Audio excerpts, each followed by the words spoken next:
Die gemeenskap van Post10 in Postmasburg het vandag saamgestaan in rou en weersin toe hulle afskeid geneem het van die 39-jarige Pieter Jekie van Wyk, wat onlangs na bewering aangerand is en later aan sy beserings beswyk het. Die emosionele begrafnisdiens is bygewoon deur familie, vriende en ondersteuners uit die breër gemeenskap. Van Wyk laat 'n hartseer familie agter, 2 susters, 2 broers, sy lewensmaat Jennifer Miller en 'n uitgebreide netwerk van geliefdes wat hom as 'n vriendelike en saggeaarde mens onthou, iemand wat altyd bereid was om ander te help.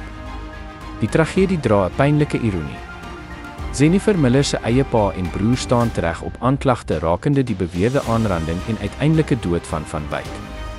Tog het Miller die familie vandag getroos uit Johannes 16:16, 'n teks wat hoop bring te midde van hartseer. Haar boodskap was een van geloof, troos en heling, selfs te midde van 'n situasie wat vir baie ondenkbaar sou wees.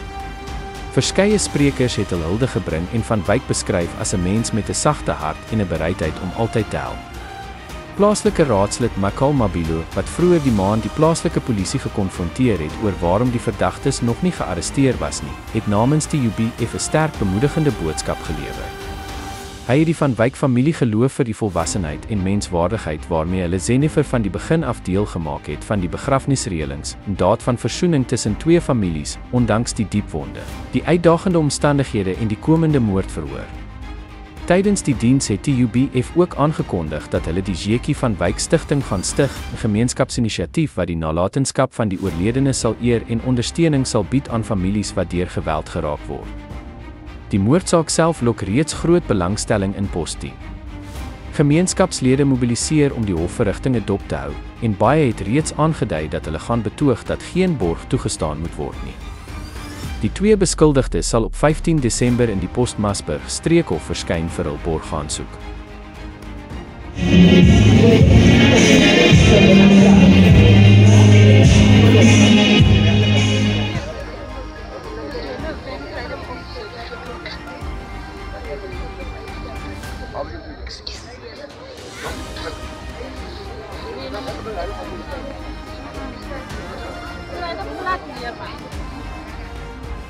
The Northern Cape Provincial Commissioner, Lieutenant General Kuliswa Otola, together with the Francis Bar District Commissioner, Major General Charlotte Makhari, led a crime blitz in the Greater Kimberley today, the 5th of December. As part of safer festive season operations, officers and members from provincial components, stations and units executed actions simultaneously with surrounding stations in the Francis Bar District. The crime sweep consisted of roadblocks, vehicle checkpoints and stop and search actions. SAPS members, accompanied by other law enforcement agencies, engaged with motorists, distributing information pamphlets and sharing general safety hints. High visibility patrols were executed at shopping centres and malls to curb ATM and retail related crimes. This clean sweep resulted in the searching of 683 vehicles and over 1,900 persons. Fines for various traffic violations totaling over 14,000 Rand and admission of guilt fines totaling over 16,000 Rand were issued. These actions will continue unabated throughout the province to ensure that all inhabitants and visitors are safe during the festive season and beyond. The Democratic Alliance in the Northern Cape hosted a successful provincial congress in Uppington, where the party elected its new leadership team ahead of the 2026 local government elections. Isaac Fritz was re-elected uncontested as the DA's provincial leader, reaffirming the party's confidence in his leadership. Lisa Schikkeling has been elected as the new provincial chairperson, supported by 3 deputy chairpersons, Henriette du Plessis, Rodney Kritzinger, and Belinda Moses. In addition, Delmain Christians was elected uncontested as the party's finance chairperson. The DA extended its congratulations to all newly elected leaders, expressing confidence that this team will guide the party into a strong and energetic election campaign as preparations intensify for the 2026 local government elections.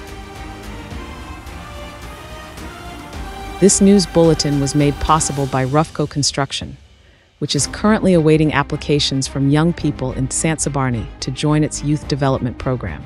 Through the Yes 4 Youth Initiative, Rufco Construction continues to demonstrate its strong commitment to community development and to prepare young people for the labor market. Horison Media bringing you news from Postmasburg to Namaqualand in the Northern Cape.